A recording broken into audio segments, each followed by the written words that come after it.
Good morning kamamis! Ayan, Saturday ngayon at alam natin pag Saturday, it's a time para sa ating mga mamis na maglinis ng bahay, ng bakuran, maglalaba at kung ano-ano pa mang mga gawaing bahay dahil na-busy tayo sa buong weekdays. Ayan, this time guys, ang ginagawa ko ay naglilinis nga ako ng aking kapaligiran, nagdidilig ng mga halaman pero una ang ginawa ko is nagdidilig ng halaman kasi medyo late na ako nagising kaya kailangan magdilig muna tayo dahil hindi na tayo pwede magdilig mamaya pag mga 10 AM na kasi masakit na yung sikat ng araw and yung ating mga tanim. Dapat before 10 tayo magdidilig or gabi. And ngayon nga, nagdidilig ako and then binabasa ko po yung lupa namin kasi medyo maalikabok po yung sobrang dry po yung lupa. Kaya sabi ko mamaya, pag magwawalis ako ay hindi na masyadong maalikabok.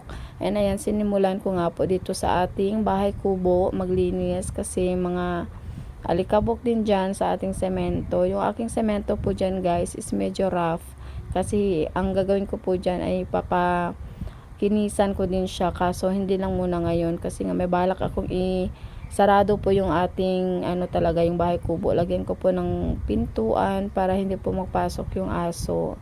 And ayan, nagwawalis po ako dyan. And hindi po yan mawawala sa tuwing maglilinis tayo. Nandyan po yung ating makulit na aso na maliit na yan, Osis. And dyan po yung aking mga alaga.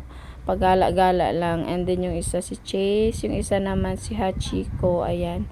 Pinalitan namin yung name ng aming maliit na dog guys kasi ang una niyang pangalan ay Trixie and then sabi ko hindi ko rin kasi alam na may kapangalan pala siyang kapitbahay namin kaya sabi ko palitan ko yung pangalan niya kasi parang ako ang mahiya magtawag ng Trixie and then meron pala siya kapangalan na tao sa kapitbahay namin.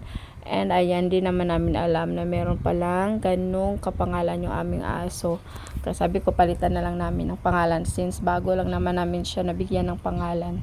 And ayan nga guys, hay nako, alam nyo, nakakapagod talaga every day na ganito yung ating daily life. Pero laban lang kasi nga inahanta, wala tayo laing masaligan kundi tayo lang naman. And ayan, sobrang busy guys. Maliit lang naman tong area ko pero ang daming walisin kasi nga maraming puno dito and ito naman yung gusto ko. Lahat ng mga puno dito ay tinanim ko talaga guys. Merong mga rambutan, may bayabas, may guyabano, may pomelo, may mangga, and may durian. Ayan. And after natin magwalis, ayan, proceed tayo dito sa ating kusina. Magsasaing na ako this time. Pero yung mga anak ko, tapos na silang nag-almusal. Kasi kagabi nakatulog na yung ate and hindi siya nakapag-dinner. Dahil nung ginising ko siya ay ayaw na niyang kumain. Kasi pagdating din niya galing sa school guys, is kumain naman siya bago siya nakatulog. And ayan, alam nyo, meron naman akong ginagamit na dito sa taas ng bahay na stove na may LPG pero syempre hindi ko alam bakit ito talaga yung gustong kong gawin. Gusto ko yung may umuusok, gusto ko yung mga simpleng buhay lang, yung ganito lang. And ayan, ganyan po, malinis na po yung ating kapaligiran and yung ating bahay kubo. Ayan, maaliwalas na sa mata. And hanggang dito lang po guys yung aking video. And sana hindi po kayo magsawa sa aking mga uploads everyday. And please, pa-like and share po guys ng ating mga video. And salamat ng marami po sa mga sumusuporta ng aking mga vlogs. Bye!